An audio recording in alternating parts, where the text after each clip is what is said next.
서대문 공동체 라디오 어텐션 나우 인피니티 BGM 시작합니다. 진행자 이창민입니다. 자, 오늘은 전쟁의 비극이라는 주제를 가지고 왔습니다. 전쟁에 대해서 다루고 있는 게임들은 정말 많지만 그 중에서도 전쟁을 어떤 모험이나 영웅담이나 이런 것들을 소재로 삼는 것이 아니라 전쟁의 비극을 잘 조명한 이런 게임들 위주로 오늘 준비를 해왔고요. 약간의 영화 이야기가 조금 섞여 있을 수 있습니다. 일단 첫 번째로 듣고 오실 곡은요, 이 분야에서 아마도 가장 유명한 게임이 아닐까 싶습니다. 전쟁의 비극을 다룬 게임 관련 검색이나 이런 걸 하다 보면 가장 많은 기사와 블로그 포스팅 등등이 나오는 게임인데요. This War of Mine의 OST Some Place We Called Home 듣고 오겠습니다.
네, This War of Mine 2014년에 출시되었던 11비트 스튜디오에서 제작한 생존 게임입니다.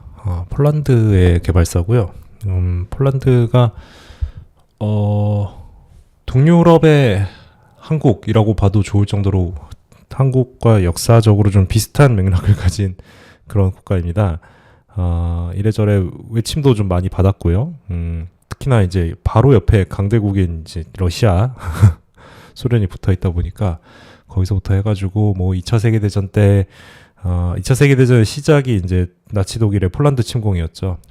폴란드 침공으로 2차 세계대전이 시작되고 그리고 이제 독일과 당시에 이제 불가침 조약을 맺었던 소련이 폴란드 나눠먹기를 하면서 나라가 양방향으로 찢어져서 점령당했던 이런 역사뿐만이 아니라 고대서부터 보니까 진짜 그 외부 침공 많이 받았더라고요.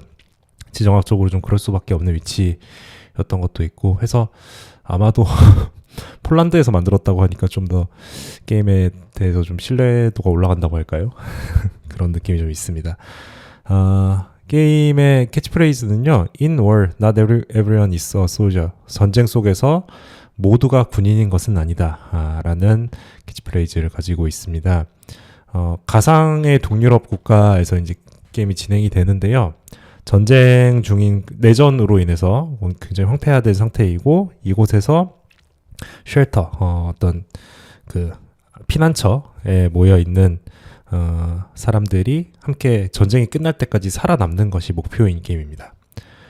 그래서 뭐 피난처에서 음식을 만들거나 아니면 피난처가 망가진 부분이 있으면 수리를 한다거나 필요한 가구를 만든다거나 뭐 휴식을 취하기도 하고 또는 밤이 되면 이제 동료들 중에 한 명이 나가가지고 필요한 물품들을 이렇게 좀 구해오기도 하고 때때로 만나는 사람들과 상호작용을 하기도 하고 이런 내용의 게임입니다.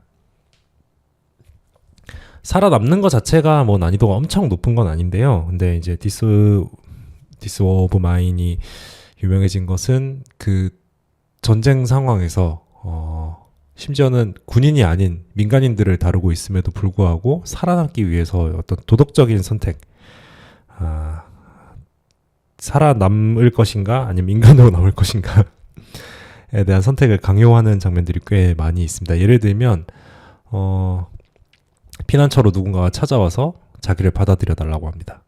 이 사람을 받아들일 건가? 이 사람 그냥 내보내면 이 한겨울에 전쟁의 폐허 속에 사람 그냥 내보내면 죽을 것 같아요. 근데 이 사람을 받아들이면 이 사람이 먹을 식량과 뭐 이 사람이 소모할 물자들도 우리가 앞으로는 구해야 합니다. 그럼 이 사람을 받아들일 것인가? 게임의 목표인 생존을 생각을 하면 사실은 이 순간에 게이머로서는 얘가 가진 능력을 보게 되죠. 얘가 혹시 뭐 손재주가 좀 있나? 아니면 뭐 요리를 적은 재료로 이렇게 먹을 만한 요리를 만들어내 뭐 이런 능력이 있는가? 아니면 뭐 어디 점입하거나 뭐 이런 능력이 있나? 능력을 보게 됩니다. 근데 예를 들면 뭐 어린아이가 찾아와가지고 좀 도와주세요, 살려주세요 한다. 받아들일 것인가? 인간으로서는 받아들이고 싶죠. 근데 생존을 위해서는 받아들이기가 좀 어렵죠. 또는 더 심하게는 식량을 구하러 나가서 도둑질을 해요. 여기까지는 오케이. 도둑질 할 수 있지. 식량 도둑질을 하는데 어느 노부부의 집을 털다가 보니까 귀중한 의약품을 발견을 합니다. 근데 그 집에 같이 살고 있는 손자가 와서 얘기하는 거예요. 약은 가져가지 마세요. 우리 할머니 할아버지 돌아가세요. 가져올 것인가. 이런 상황들을 그 폐허가 된 전쟁터 속에서 살아남기 위해서 매 순간 이런 그 상황들을 받아들이고 선택을 해야만 하는 그런 게임입니다. 그래서 이제 이 게임 뭐 게임성 자체도 굉장히 좋은 평가를 받았고요. 2D 횡스크롤 그래픽인데 어떤 그 캐릭터들의 동작이나 이런 것들도 굉장히 부드럽게 그리고 칙칙한 그 특유의 색감으로 어떤 폐허라는 느낌을 이렇게 강렬하게 주는 그런 느낌의 그래픽을 가지고 있고요. 이 게임을 어떤 사람들에게 추천해 볼 수 있을까를 곰곰이 생각을 해봤는데 글쎄요.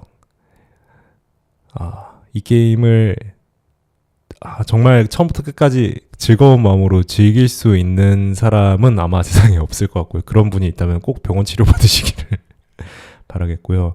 누구에게 추천할 것인가? 그냥 게임하는 사람이라면 누구나 한 번쯤 해볼만 하지 않을까, 모두에게 추천을 하고 싶다, 이런 생각이 좀 들었습니다. 네, This of Mine이었고요. 다음으로 소개할 게임은 스펙 오브 더 라인이라는 게임입니다. 전쟁에 참여한 군인들의 PTSD를 굉장히 사실적으로 그려낸 게임인데요. 일단 음악 하나 듣고 오시죠. Stormy High 듣고 오겠습니다.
네, 스펙 오브 더 라인의 OST 듣고 왔습니다. 2012년 게임이고요. 3인칭 슈팅 게임입니다. 3인칭 슈팅 게임 TPS라고 하죠. 이제 1인칭으로 진행되는 슈팅 게임 FPS라고 하고 3인칭 third person 해가지고 TPS라고 하는데요. 배틀그라운드 같은 시점을 가진 이제 소위 말하는 총 게임인 거죠. 전쟁에 참전하는 군인의 시점으로 진행되는 이런 흔한 총 쏘는 게임일 수도 있었는데 이 작품은 그런 길을 거부했습니다. 이 무렵에 2012년이면 콜 오브 듀티가 어디까지 나왔을 때죠? 지금 기억이 좀 가물가물한데 뭐 비슷한 전쟁을 다루는 미군이 주인공인 미군 병사가 주인공인 총 쏘는 게임들 많죠. 뭐 배틀필드, 콜 오브 듀티 시리즈도 있고 뭐 과거 역사를 다룬 게임도 있고 근미래를 배경으로 하는 게임들도 있고 그리고 이런 전쟁 게임들이 주로 뭐 자기들은 전쟁의 비극을 다룬다라고 주장을 많이 합니다. 특히나 콜 오브 듀티 시리즈 같은 경우에는 뭐 병사가 겪는 PTSD나 뭐 이런 것들을 실제로 다룬 적도 있고 다만 그럼에도 불구하고 어쨌든 미군이 분쟁 지역에 개입을 해서 세계적으로 일어날 비극을 막아낸다라는 미군 만세라는 스토리에서 크게 벗어나지 못한다는 비판을 많이 받았었는데요. 스펙옵스 더 라인 같은 경우에는 아랍에미리트 두바이를 배경으로 하고 있습니다. 두바이에 모래폭풍 엄청난 그 전례 없는 모래폭풍이 몰아치고 이게 가라앉지 않으면서 두바이 도시 자체가 이제 붕괴할 위기에 처합니다. 그래서 두바이에 남아있는 사람들과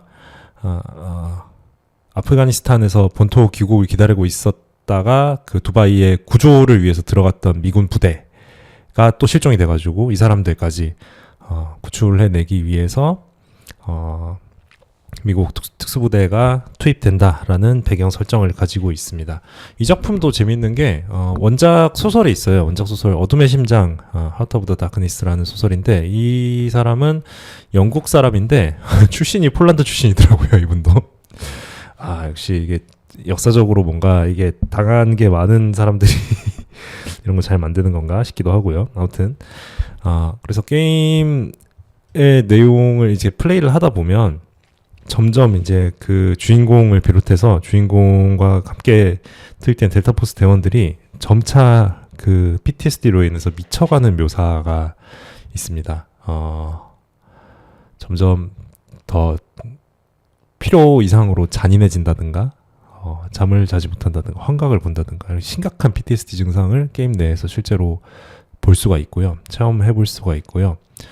그리고 이제 원래 두바이에 이제 투입될 때의 목표는 실종된 미군 부대의 현 상황을 파악하고 생존자들을 찾아내서 민간인들을 포함해서 생존자들을 찾아 탈출시키는 것이 목표인데 갈수록 상황이 꼬이면서 미군 탈영병들과 전투를 하게 되기도 하고 살아남기 위해서 라는 이 핑계로 살아남기 위해서 민간인들을 학살하게 되기도 하고 그 안에서 이제 많은 일들을 겪게 됩니다. 그리고 게임의 엔딩, 정해진 비극을 향해 이야기가 달려나가게 됩니다.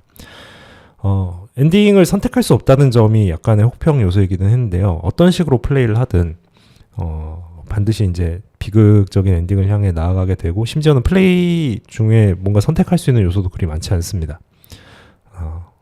그러니까 예를 들면 학살을 피한다든가 이런 선택지가 주어지지 않아요. 그저 이제 주어진 상황을 뚫고 나가야만 합니다. 오히려 이런 부분이 실제의 전쟁에 참여한 어떤 개인들의 입장과 더 비슷하지 않을까라는 생각이 들기도 했고요. 개인으로서 뭐 전쟁터에 끌려간다면 거기서 뭐 선택할 수 있는 게 뭐 얼마나 있겠어요. 그리고 이제 점차 PTSD로 미쳐가는 동료들과 자기 자신을 지켜보게 되고 심지어는 게임이 그러한 플레이어를 조롱합니다. 왜 보면은 게임 흔히 이제 게임 로딩 화면에서 이제 팁 같은 것들 나오는 것들 있잖아요. 이렇게 막혔을 땐 이러이러하게 해보세요. 뭘 누르면 뭘 해볼 수 있습니다. 이런 팁들이 로딩 화면에 뜨는 경우가 많잖아요. 이 게임도 로딩 화면에 처음에는 이제 평범한 팁들이 뜨는데요. 근데 이 게임이 후반부로 갈수록 로딩 화면에 뜨는 메시지가 점점 이상해집니다. 예를 들면 Do you feel like a hero yet? 이제 좀 영웅이 된 것 같으십니까? 아니면 당신이 왜 여기에 왔었는지 기억이나 하시나요? 아니면 This is all your fault. 다 네 잘못입니다. 이런 메시지들이 점점 뜨기 시작합니다. 그래서 이제 굉장히 게임 비평계에 좀 충격을 줬던 작품이에요. 호불호가 좀 극명하게 갈리긴 했습니다만 게임성이나 아니면 엔딩을 선택할 수 없다는 점이나 그 극한 상황에 게이머를 몰아 넣어 놓고 다른 선택지를 주지 않아 놓고 그런 상황에서 어떤 행동을 했다고 해서 비극으로 향해 달려나가는 이런 진행 방식에 대한 비판도 좀 있었는데요. 근데 오히려 그렇기 때문에 더 논란이 되고 더 기억이 남고 더 인상적이고 그런 게임이 된 것도 맞는 것 같아요. 그래서 이런 그 미군 만세 세계 평화는 미국이 지킨다에서 벗어나서 미국은 델타포스를 주인공으로 했음에도 불구하고 이런 비극적인 결말을 맞이한 게임이라는 점에서 슈팅 게임 총 쏘는 전쟁 게임들 흔히 뭐 예를 들면 콜 오브 듀티 시리즈 이런 거 재밌게 하셨던 분들은 한 번쯤 해보셔도 좋을 것 같습니다. 스펙옵스 더 라인이었고요. 다음은 조금 가벼운 그래픽의 2D 그래픽의 게임으로 좀 넘어가 보죠. 발리안트 허츠입니다. 발리안트 허츠 더 그레이트 워의 OST 노 아드레날린 듣고 오겠습니다.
네, 발리안트 하츠 더 그레이트 워. 이 게임은 2014년에 발매된 게임인데요. 제1차 세계대전을 배경으로 하고 있습니다. 5명의 주인공들을 조작하면서 퍼즐을 풀어나가는 퍼즐 게임인데요. 전쟁을 배경으로 하고 있지만 주인공들이 현역 군인인 것은 아니고 실제로 게임 안에서 가장 많이 하게 되는 활동은 퍼즐을 풀어서 사람들을 구하는 겁니다. 사람들 구하는 활동들을 많이 하게 되고 독일군의 포로로 잡힌 프랑스인 노병 그리고 미국 출신이지만 프랑스군의 자원입대해서 전쟁에 참여한 흑인 병사 그리고 아버지를 찾기 위해서 전쟁터로 향한 수의학도, 여성 수의학도, 간호병, 그리고 독일의 농부 출신이면서 프랑스인과 결혼한 독일 군인 출신의 캐릭터도 하나 있고요. 그리고 특이하게도 강아지가 한 마리 있습니다. 도베르만 셰퍼드, 독일 제국군에서 군견으로 훈련받은 개 한 마리가 또 함께 주인공으로 등장을 합니다. 월트라고 불리는 강아지인데요. 이렇게 5 캐릭터를 이제 조작을 하면서 주어지는 퍼즐들을 풀어내고 퍼즐들을 풀면서 이야기를 진행해 나가는, 어떻게 보면 퍼즐 난이도가 그렇게 높지 않기 때문에 약간 그 게임과 그래픽 노블의 중간 어딘가에 있는, 그래서 이제 가만히 들여다보고 있으면 게임을 플레이한다기보다는 한편의 애니메이션 영화를 감상한다는 느낌을 주는 그런 게임이기도 합니다. 그리고 역시나 좋은 평가를 받았던 요인은 이야기 쪽이었고요. 어떤 이야기가 펼쳐질지는 직접 한번 플레이를 해보시면 좋을 것 같습니다. 유독 2014년에 이런 게임들이 요 무렵에 많이 나왔네 싶어서 보니까 2014년이 제1차 세계대전 개전 100주년이더라고요. 그래서 아마 그런 것까지 좀 의미를 담아서 나온 게임인 것 같은데요. 그리고 2023년에 발리안트 하츠 커밍 홈이라는 제목으로 넷플릭스를 통해서 후속편이 공개가 되었습니다. 요거까지도 한번 게임이 재미있었다면 한번 찾아보시는 것을 추천을 드립니다. 발리안트 하츠 더 그레이트 워였고요. 1차 세계대전이 좀 게임이나 이런 데서 다뤄지는 양상을 보면 주로 이제 참호전으로 전장에 갇혀서 죽어나갔던 그런 병사들의 비극을 다루는 경우가 많죠. 영화 한 편이 생각이 나서 이제 같이 좀 이야기를 하려고 하는데요. 영화 1917, 2020년에 개봉했던 1917이라는 영화도 이제 1차 세계대전을 배경으로 하고 있죠. 참호전이 한창인 영국군과 그 독일군의 전선에서 아군 병사들의 무의미한 희생을 막기 위해서 돌격 작전을 중지하라는 명령을 전달하기 위해 전령이 된 병사 스코필드의 이야기를 다루고 있는 영화입니다. 보시면 영화에서 이제 묘사되는 참호전을 보면 실제로 그랬었다고 하죠. 이제 그 참호가 만들어지고 전선이 고착화되면서 서로 이제 포격을 피하기 위해서 참호를 파게 되고 포격과 기관총의 등장으로 인해서 참호를 파고 방어하는 측이 극단적으로 유리한 환경이 마련이 되면서 서로 이제 참호를 파고 대치하면서 뚫고 나가지 못하는, 전선이 그대로 굳어버리는, 심한 경우에는 몇 년씩 같은 자리에서 한 뼘씩 왔다 갔다 하면서 이렇게 전쟁이 계속되는 그런 비극이 있었다고 하죠. 그래서 작전이라고 해봐야 그 당시에 뭐 아직 본격적으로 전차나 이런 게 도입되기도 전이고 참호를 뚫을 수 있는 수단이라고 해봐야 그냥 아군의 엄호 포격에 맞춰서 보병이 돌격해서 백병전을 벌이는 요게 다였던 시절이고, 그러다 보니 이제 참호와 참호 사이에서 돌격이 이루어지고 나면 그 사이에는 이제 무인지대라고 해가지고 살아있는 생명은 아무것도 없고 시체만 이렇게 널브러져 있는 그런 지역이 형성이 되고, 그리고 참호에 갇혀 있는 병사들도 그 안에서 뭐 물이 고여가지고 발이 썩어간다든가, 참호족이라고 하죠. 발이 썩어간다든가, 바로 옆에 떨어진 포격 때문에 이렇게 그 다치거나 죽거나 또는 심지어는 미치기도 하고, 그런 현대전과는 또 완전히 다른 양상의 비극들이 펼쳐졌었는데요.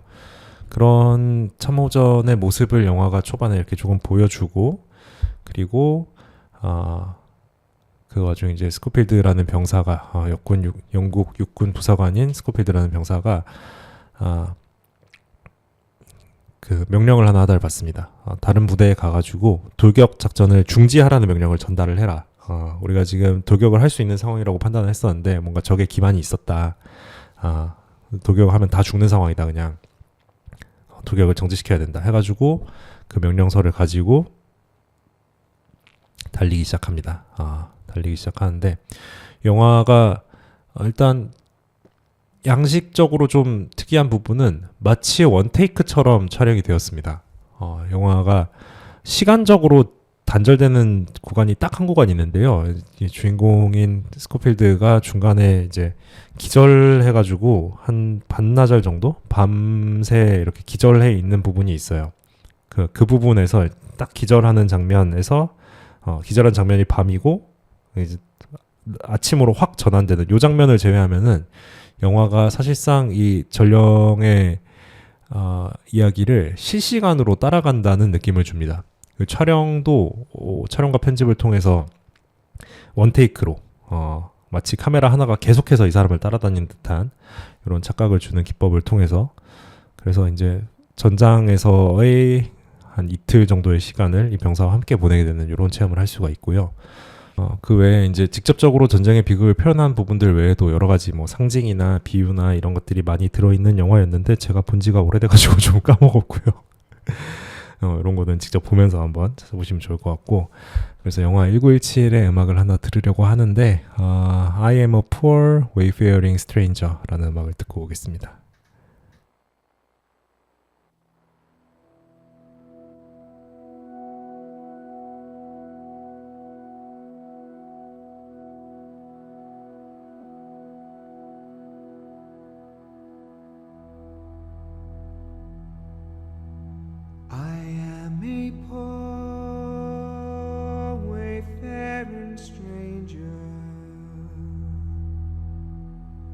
I'm traveling through this world of woe, yet there's no sickness, toil, nor danger in that bright land to which I go. I'm going there to see my father.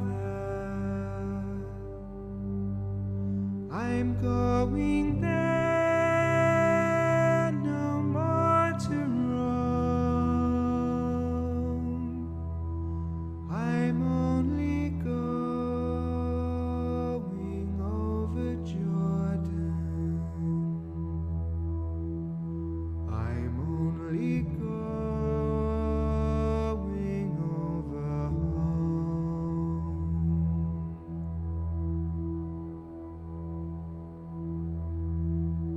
I know dark clouds will gather round me. I know my way is rough and steep, but golden fields lie just before me, where God's redeemed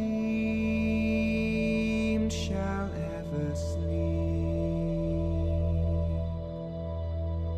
I'm going home to see my mother and all my loved ones who've gone on. I'm only going over Jordan. I'm only going over home.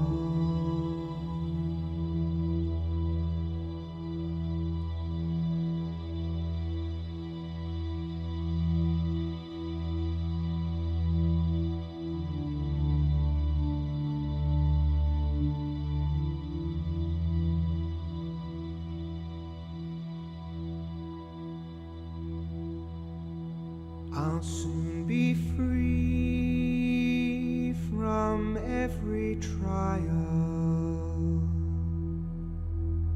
My body sleep in the churchyard. I'll drop the cross of self-denial and enter on my great reward. I'm going there to see my Savior, to sing His praise forevermore. I'm only going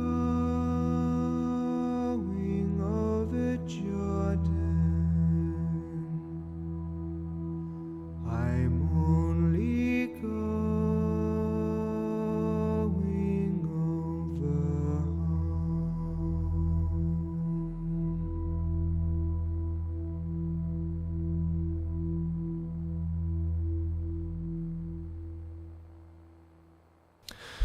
home. 2024년 게임스컴에 폴란드 부스가 이제 우크라이나 부스를 겸했었거든요. 그 폴란드 부스를 통해서 우크라이나 개발사의 게임이 하나가 출품이 되었습니다. 할로우홈이라는 작품이었는데요.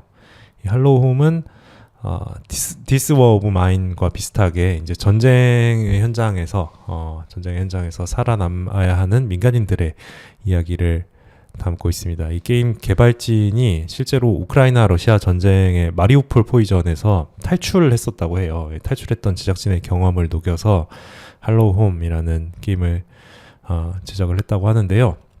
게임의 배경은 1990년대에 있었던 사라예보 포위전에서 모티브를 따왔다고 하고요. 역사적으로는 폴란드와 우크라이나가 이제 국경을 맞대고 있기 때문에 보통 국경 맞댄 국가들이 사이가 좋기가 쉽지가 않죠.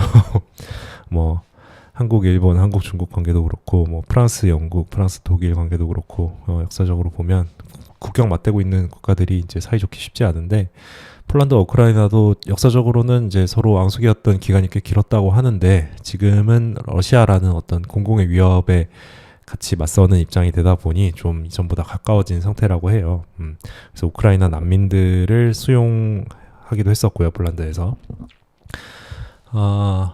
이 우크라이나에서 개발한 할로우홈이라는 게임은 2025년 출시 예정이었는데 아직은 정식 버전이 나오지 않았습니다. 스팀에서 데모 버전만 플레이 해볼 수 있고요. 마리우폴에서 이제 실제로 살아남았던 사람들의 사연을 좀 모아서 이렇게 게임이 제작이 되었는데, 게임 주인공인 막심이라는 인물이 어린아이라고 해요. 어린아이. 그 실제로 개발진 중에 한 사람의 자녀가 이 게임 개발할 때 굉장히 많이 참고가 되었다고 하는데요.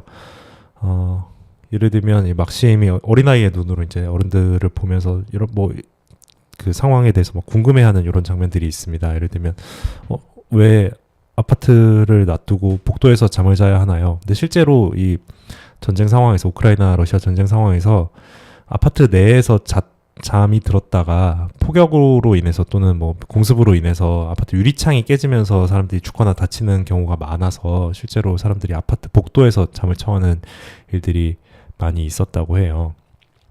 그래서 이 게임이 그런 것들을 이렇게 그런 경험들, 개발진의 경험들을 반영을 해서 그 전쟁의 포화 속에서 살아남아야 하는 민간인들의 이야기를 담아냈습니다. 지금 현재 데모 버전에서는 게임의 그 앞부분만 플레이를 할 수가 있는데요. 공습 하루 전 시점에서 이제 게임이 시작이 되고요.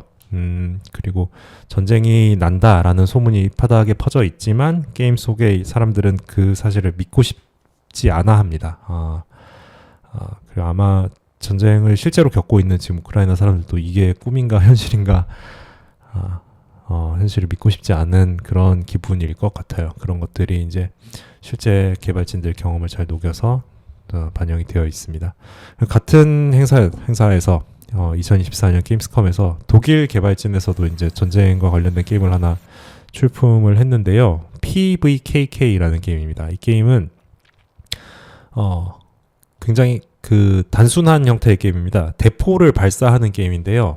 주인공이 산에 있는 벙커에 배치된 병사인데 이 병사가 혼자서 대구경 대포를 조작을 해서 국경으로 다가오는 적의 어떤 뭐 전투기라든가 아니면 뭐 적진이라든가 이런 데를 포격을 해야 하는 게임입니다.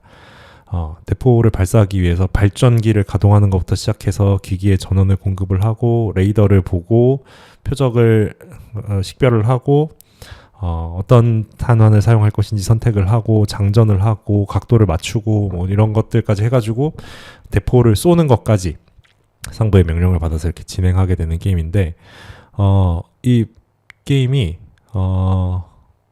포탄을 내가 쏜 결과를 게임 내에서 보여주지 않아요. 그러니까 그 뭐 포격이 성공했다 내지는 뭐 다가오던 비행체를 뭐 격추했다 이런 것들을 볼 수는 있는데 이렇게 예를 들면 적기가 이렇게 오다가 포탄에 맞고 격추되는 장면 이런 것들을 먼 시야에서 볼 수는 있는데 예를 들면 폭탄이 착탄한 지점에서 어떤 일들이 일어나는지 이런 것들을 보여주지 않습니다. 그냥 이렇게 아주 멀리서 보게 되는 원경이나 또는 메시지로만 이런 것들이 처리가 됩니다.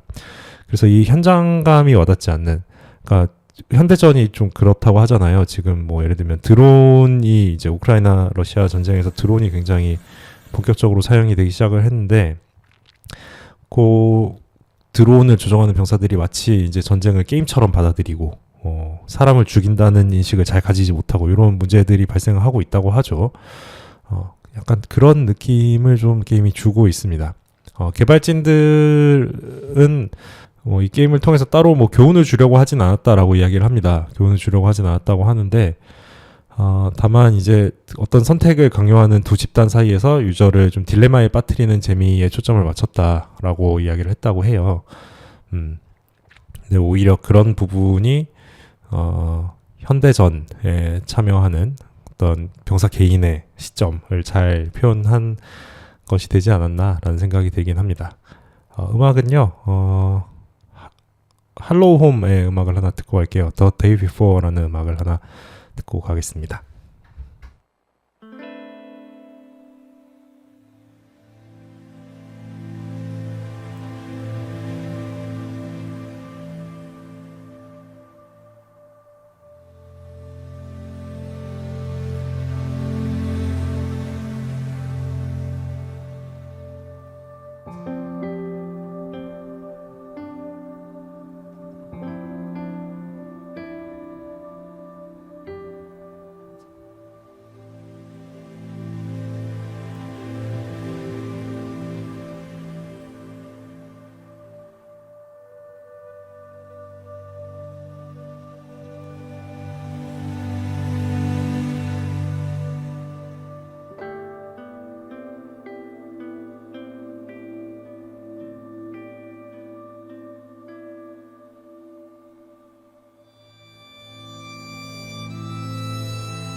네, 할로우 홈의 음악 The Day Before 듣고 왔고요.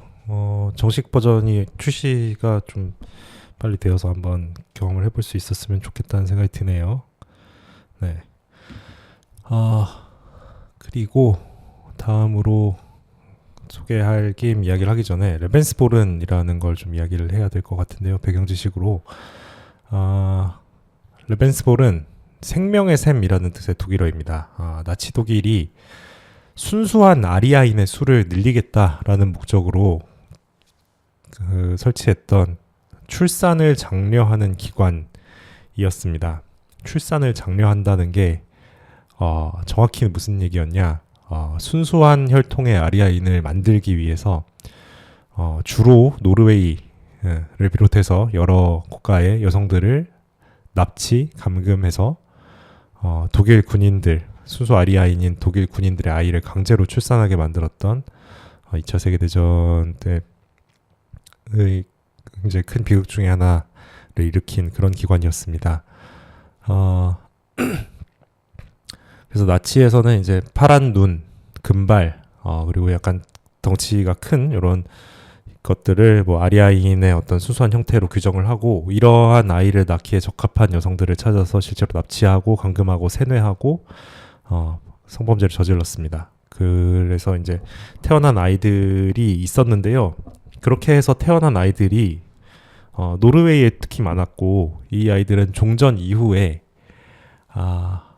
나치 군인의 아이라는 점, 그리고 독일군의 어떤 기획에 의해서 태어난 아이들이라는 점이 겹쳐서 그 자기의 모국이라고 할 수 있는 노르웨이를 비롯한 여러 국가들에서 굉장한 차별과 학대를 견디면서 자라야만 했습니다. 그러니까 전쟁이 낳은 비극, 존재 자체가 전쟁이 낳은 비극인데 그 전쟁이 낳은 비극이라는 이유로 또다시 자기 삶에서 이제 내내 비극을 겪어야 했던 그런 아이들이 된 것이죠.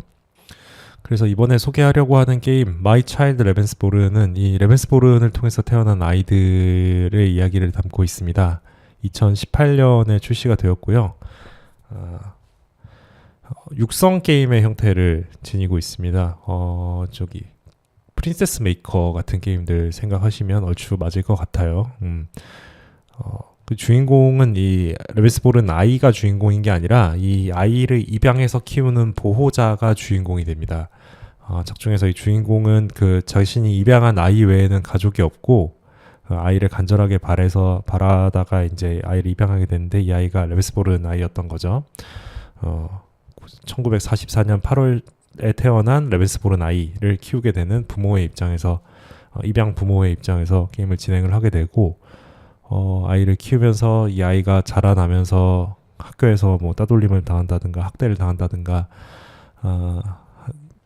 또 그런 과정 속에서 당연히 아이가 바르게 자라기 굉장히 어렵겠죠. 아이가 점차 망가져가고 삐뚤어져가는 모습을 지켜보면서 게임을 진행을 하게 됩니다.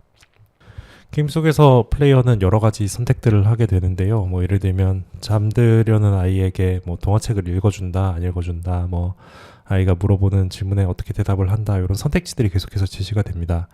네, 뭐 나치에 대해서 설명한다, 아이의 아버지에 대해서 이야기한다, 뭐 이런 선택지들도 존재를 하고요. 그리고 이제 게임 속에서 주인공인 플레이어가 경제적인 형편이 넉넉하지 못한 것으로 설정이 되어 있습니다. 그래서 매일 출근을 해야만 아이를 굶기지 않고 이렇게 키울 수 있는데, 그러다 보면 아이와 함께 보내는 시간은 줄어들고, 그래서 아이가 학교에서 어떤 사건들을 겪고 왔을 때 충분히 대응을 하지 못하게 되는 경우도 생기고, 이런 일들이 계속 일어나면서 점차 이제 자칫하면 아이와 함께 그 진행되는 이야기가 비극으로 빠질 수 있는 개연성이 굉장히 높은 그런 게임이에요. 그래서 플레이 하다 보면 굉장히 어떤 무력감, 이 아이를 위해서 내가 별로 해줄 수 있는 게 없구나, 이 아이가 겪는 세상을 내가 딱히 바꿔줄 수 없구나, 이런 것들을 느끼게 된다고 해요. 그런 것들을 심지어 아이의 시점이 아니라 아이를 키우는 시점으로 이렇게 경험을 하다 보니까 그 전쟁이 끝난 이후에 끝나고도 남아있는 전쟁으로부터 비롯된 비극을 아주 절절하게 느낄 수 있는 그런 게임이 완성이 되었습니다. 네, 이렇게 해서 레벤스볼은까지 이제 소개를 드렸고요. 마이 차일드 레벤스볼은이라는 게임까지 소개를 드렸고, 그래도 그 마무리는 좀 희망적인 이야기로 하고 싶어서 사실 오늘 이 주제를 고르게 된 이유가 사실 요 게임 때문이었는데, 마지막으로 소개해드리려고 하는 게임은 약 1시간에서 2시간 정도 분량의 인디게임입니다. 한국에서 제작된 인디게임이고요. 애프터매스라는 게임입니다. 애프터매스가 뭐 잔해 뭐 이런 의미인데요. 뭐 폭격이 지나간 후에 남은 뭐 이런 잔해 뭐 이런 것들을 뜻하는 단어라고 하는데, 애프터매스라는 제목으로 나온 게임들이 꽤 많이 있었는데 뭐 애프터매스라는 부제를 달고 나온 게임들도 많이 있었고요. 근데 이제 이번에 소개드릴 게임은 스팀에서 플레이할 수 있는 국산 인디 게임 사이코플럭스 엔터테인먼트라는 곳에서 개발한 애프터매스라는 국내 게임입니다.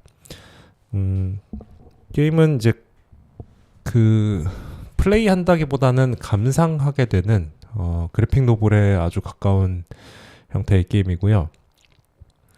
가상의 국가에서 전쟁을 겪고 있는 가상의 국가에서 일어난 일을 배경으로 하고 있습니다.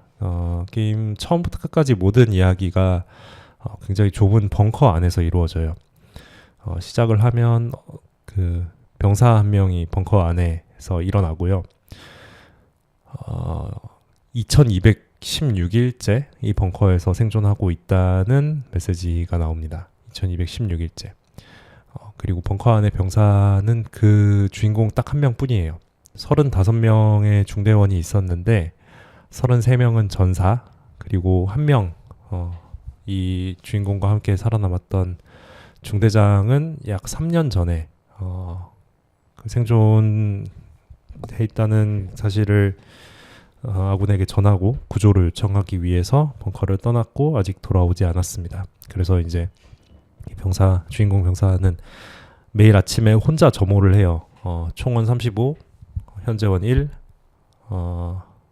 그리고 전사 33, 임무중 1 이렇게 혼자서 점호를 합니다. 점호를 하고 간단한 일상들을 매일 반복을 합니다. 벙커 안을 청소하고 지금까지 한 번도 응답이 돌아온 적은 없지만 무전을 통해서 구조 요청을 보내고 식량을 까서 먹고 이런 일상을 보내게 되는데, 그 와중에 드디어 구조 요청 신호에 응답이 오게 됩니다. 응답이 와서 구조되기까지의 일주일을 다루고 있는 그런 게임입니다. 그리고 이제 이런 과정들을 거치면서 이 병사에게 그동안 어떤 일들이 일어났었는지를 게이머가 조금씩 알게 되는 구조를 갖추고 있는데요.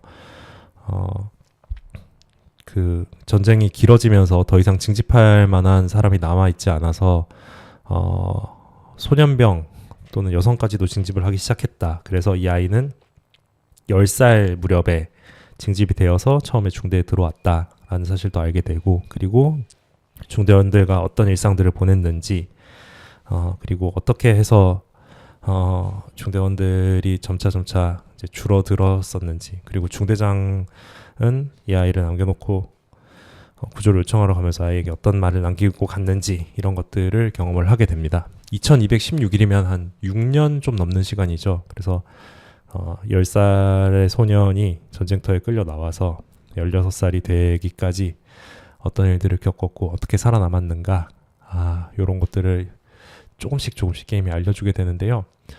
가만히 감상하고 있으면 그 전쟁의 비극으로 이제 게임이 시작을 하지만 마지막 순간에 엔딩에 이르러서는 뭐랄까, 그 판도라의 상자에 마지막으로 남아있던 작은 희망 같은 걸 이렇게 좀 건져 올릴 수 있는 그런 약간은 좀 따뜻해지는 이야기를 담은 그런 게임이에요.